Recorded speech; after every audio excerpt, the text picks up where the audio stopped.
Iran दहन का आखिरी चरण शुरू किया जा सकता है। ट्रंप ने ईरान को आखिरी चेतावनी दी है। ट्रंप ने ट्रुथ सोशल पर लिखा है कि खर्ग पर आज रात बड़ा हमला होगा और यह हमला इसी तरह का हो सकता है जैसा वेनेजुएला पर ऑपरेशन किया था। खर्ग के अलावा दूसरे तेल ठिकानों पर हमला कर सकता है अमेरिका। इसके अलावा अमेरिका ईरान के सभी तेल ठिकानों पर कब्जा करने की तैयारी में। खर्ग पर हमले के पहले प्लान में स्वार्म ड्रोन से ताबड़तोड़ हमले किए जाएंगे। तो स्वार्म ड्रोन से पहले ताबड़तोड़ हमले करने का प्लान है, जिससे ईरान के डिफेंस सिस्टम को कंफ्यूज किया जाएगा। इतने सारे ड्रोन जब एक साथ आ जाएंगे तो फिर खर्ग के सुरक्षा चक्र को तोड़ दिया जाएगा। दूसरे प्लान में खर्ग पर बंकर बस्टर बॉम्ब से हमला किया जा सकता है, जिससे खर्ग पर बनी अंडरग्राउंड फैसिलिटी तबाह की जाएगी। अमेरिका के B-2 बॉम्बर्स लॉन्चिंग साइट ध्वस्त कर देंगे। तीसरे प्लान में खर्ग की सुरक्षा में लगे ईरानी युद्धपोत तबाह कर दिए जाएंगे। इस दौरान हॉर्मुज में तैनात सी ड्रोन पर हमले होंगे। युद्धपोत के जरिए हॉर्मुज में सेफ पैसेज बनाया जाएगा। इससे पहले सी माइंस को डिफ्यूज किया जाएगा। चौथे प्लान में मरीन कमांडो को उतारा जाएगा, जो खर्ग के ऑयल प्लेटफॉर्म पर कब्जा करेंगे।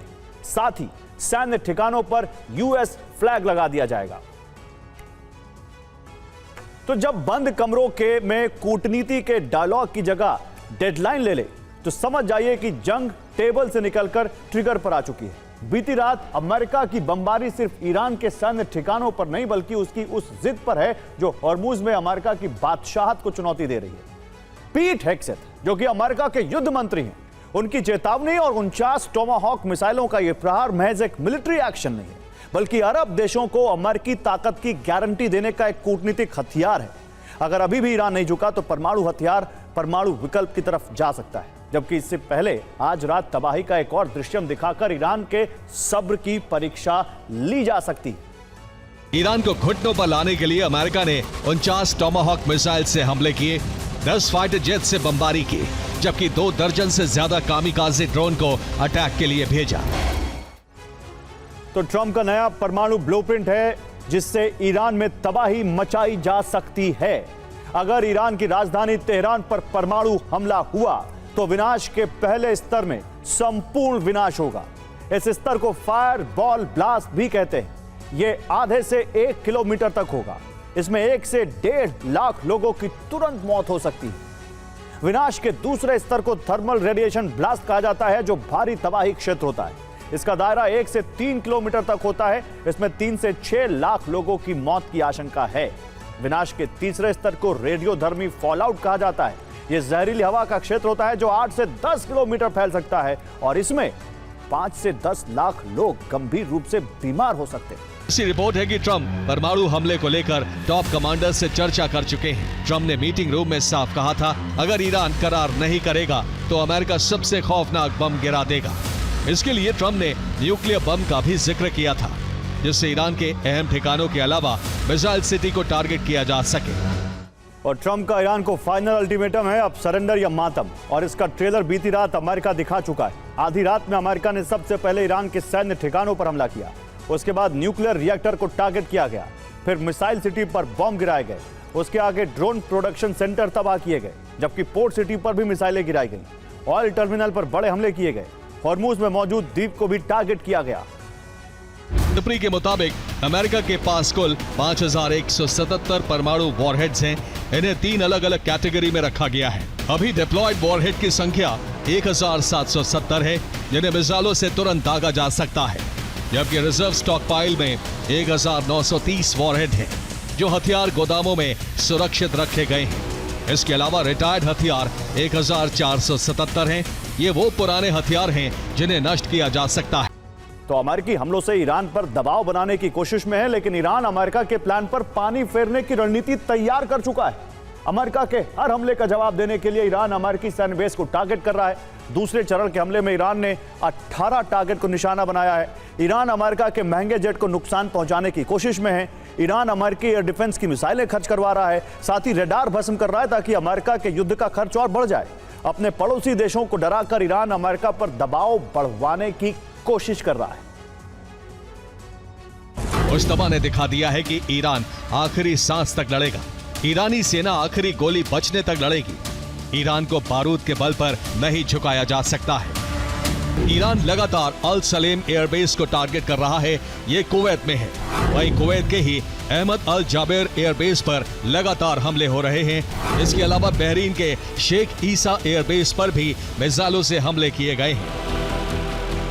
ईरान के हमलों के सामने पैट्रियट भी नाकाम रहा। जॉर्डन के बेस पर मिसाइल से धमाके हुए। जॉर्डन के बेस पर कई जेट को नुकसान होने का दावा है। और अमेरिका से ईरान के इंतकाम का मिशन जारी है। ईरान लगातार 2 दिनों से हमले कर रहा है। जॉर्डन में ईरान ने फिर हमला किया। इस बार भी टारगेट पर जॉर्डन का अल अजराक एयरबेस और मुवफ्फक अल साल्ती बेस था। रिपोर्ट के मुताबिक ईरान ने जॉर्डन पर 12 बैलिस्टिक मिसाइल से हमला किया। जॉर्डन में हमले की वजह यहां अमेरिकी वायुसेना की बड़ी तैनाती है। यहां अमेरिकी F-15, F-16 और F-35 जैसे फाइटर जेट मौजूद हैं। ईरान विमानों को टारगेट करके अमेरिका को बड़ा नुकसान पहुंचाने की कोशिश में है। दूसरे चरण के हमले में इराक को भी निशाना बनाया गया है। ईरान ने इराक के इरबिल में अल हरीर एयरबेस पर हमला किया। दावा किया जा रहा है कि ईरानी मिसाइल हमले में अमेरिका का एक रेडार नष्ट हो गया। ईरान के हमलों की वजह से अमेरिकी बेस पर कई धमाके हुए। ईरानी मिसाइलों के आगे अमेरिकी एयर डिफेंस फिर नाकाम साबित हुए। बहरीन में अमेरिकी नौसेना की 5वीं फ्लीट के मुख्यालय पर हमले जारी है।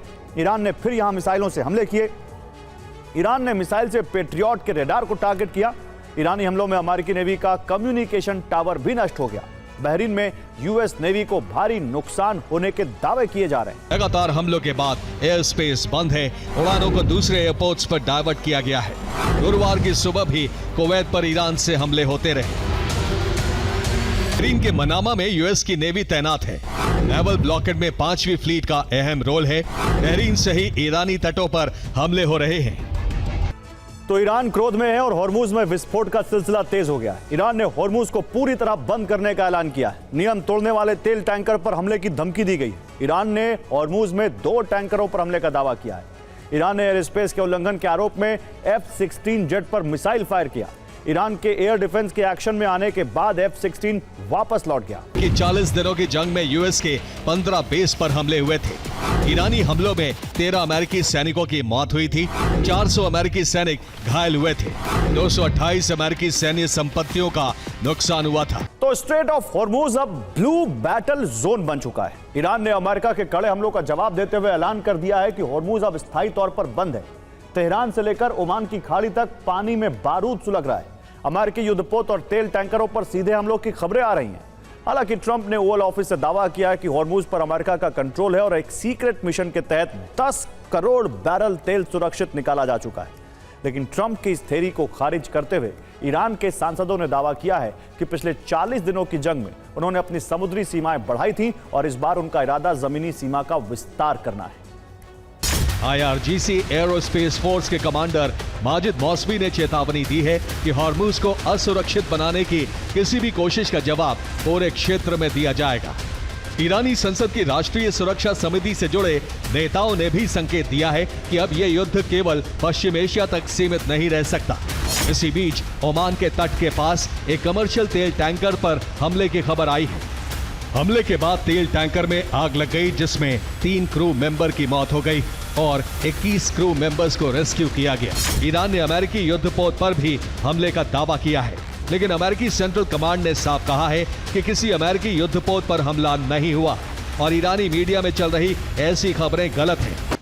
और ईरान इस युद्ध के बहाने विस्तारवाद की कोशिश में भी लगा है। ईरान के टारगेट पर हॉर्मुज के नजदीक कम से कम 4 मोर्चे हैं। पहला है अबू मूसा द्वीप। हॉर्मुज स्ट्रेट के मुहाने पर स्थित यह रणनीतिक द्वीप ईरान के नियंत्रण में है, लेकिन यूएई इस पर अपना दावा करता है। दूसरा है ग्रेटर तुम। इस द्वीप पर ईरान का सैन्य नियंत्रण है। यूएई से अपना क्षेत्र मानता है और दशकों से यह विवाद दोनों देशों के बीच बना हुआ है। तीसरा है लेसर तुम। हॉर्मुज के पास के इस द्वीप पर भी ईरान का नियंत्रण है। रिपोर्ट्स के मुताबिक यहां ईरानी सैन्य और मिसाइल क्षमताएं तैनात हैं। चौथा मोर्चा है अराश या दशरा गैस फील्ड। यह विवाद सिर्फ जमीन या द्वीप का नहीं, इस गैस फील्ड को लेकर ईरान, कुवैत और सऊदी अरब के बीच ड्रिलिंग अधिकारों पर मतभेद है। ट्रंप ने दावा किया है कि अमेरिका के भीतर ईंधन की बढ़ती कीमतों के बीच उन्होंने अमेरिकी सेना को एक बेहद गोपनीय ऑपरेशन का आदेश दिया था। ट्रंप का दावा है कि अमेरिकी सेना ने पिछले महीने एक सीक्रेट मिशन चलाया था, जिसके जरिए 10 करोड़ बैरल से ज्यादा तेल को सुरक्षित रास्ता दिलाया गया।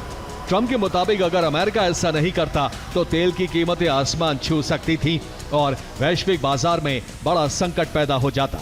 इस सीक्रेट मिशन का मकसद हॉर्मुज स्ट्रेट के रास्ते वैश्विक तेल आपूर्ति को चालू रखना था, ताकि अंतर्राष्ट्रीय बाजार में कच्चे तेल की कीमतें $250 प्रति बैरल के डेंजर मार्क को न छू सके।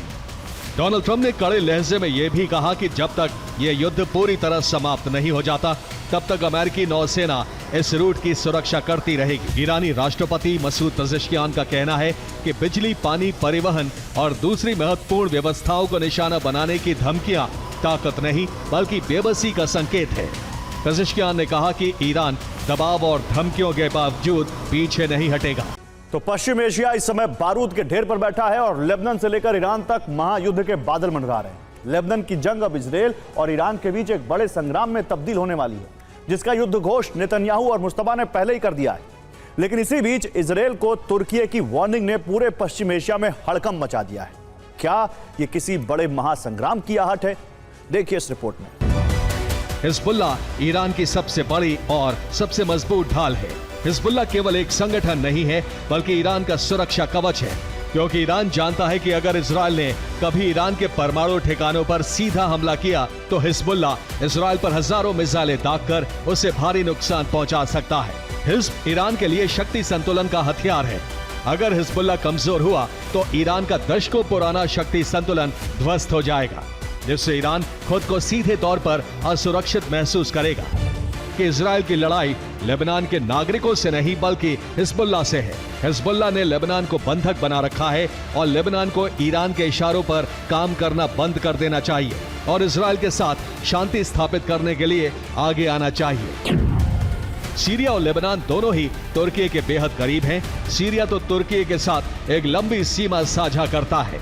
इजराइल इन देशों पर हमले करता है तो इसका सीधा असर तुर्की की सीमाओं पर पड़ता है और हमले की वजह से लेबनान से विस्थापित लोगों का बोझ तुर्की पर बढ़ सकता है। तुर्की पहले ही 30 लाख से ज्यादा सीरियाई शरणार्थी संभाल रहा है।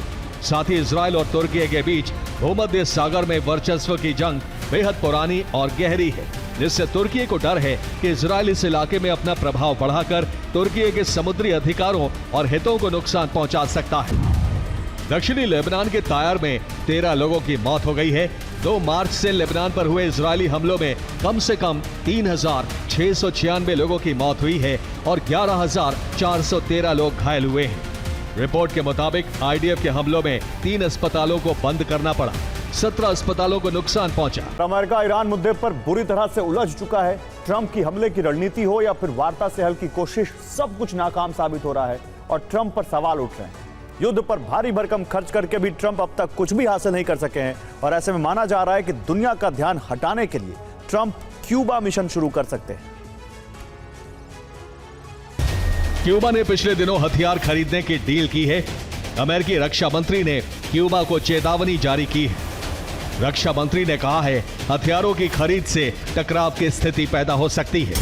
अमेरिकी न्याय विभाग ने वर्षों पुराना मामला खोला है। क्यूबा के पूर्व राष्ट्रपति के खिलाफ चार्जशीट दायर हुई है। क्यूबा के पूर्व राष्ट्रपति राउल कास्त्रो की उम्र 94 साल है। राउल कास्त्रो 2006 में राष्ट्रपति बने और 2018 तक वो इस पद पर रहे। हालांकि उन्होंने 2021 में कम्युनिस्ट पार्टी के प्रमुख पद से संन्यास ले लिया, लेकिन आज 94 वर्ष की उम्र में भी सत्ता उन्हीं के हाथों में मानी जाती है। क्यूबा में अमेरिका की जीत बेहद आसान है। ट्रंप दुनिया का ध्यान ईरान से हटाने की कोशिश में है। क्यूबा ऑपरेशन को ट्रंप अपनी कामयाबी के तौर पर पेश करेंगे।